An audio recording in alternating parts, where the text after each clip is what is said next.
ungadendakaleli. Haleluya bangcwele. Amen. Ungakhathateki ngezinto letinye letikhona emhlabeni, ngezinto lotidzingako. Ungakhathateki indzaba, ungakhathateki na. Ngoba uNkulunkulu uyakwazi wena. Uthi uNkulunkulu wakwazi wena usesehlile sisizama. Haleluya bangcwele.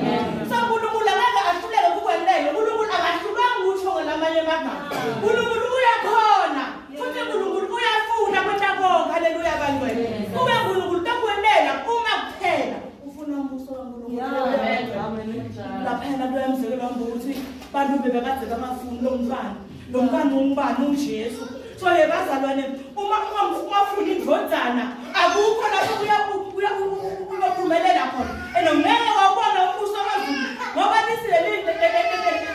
lenkosi akekho lokayangena kubabe ngaphandle kwami. Haleluya bangcwele. Akekho lokaya kuNkulunkulu ngaphandle kwaJesu. Ngithi namuhla yebazalwane bomemetela ukuthi asamukeleni Jesu phakathi kwetimpilo tethu. Singele konke khona emagugu lakhona emhlabeni.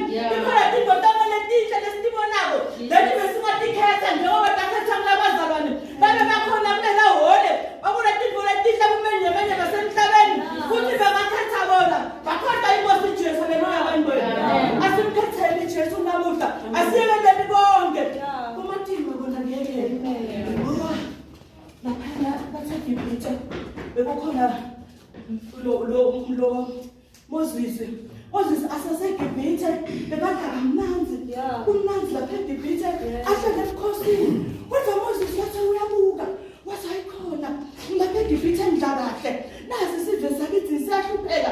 Wathi kude Moses ngekhathi kuthi nje kube mina ngidla kahle.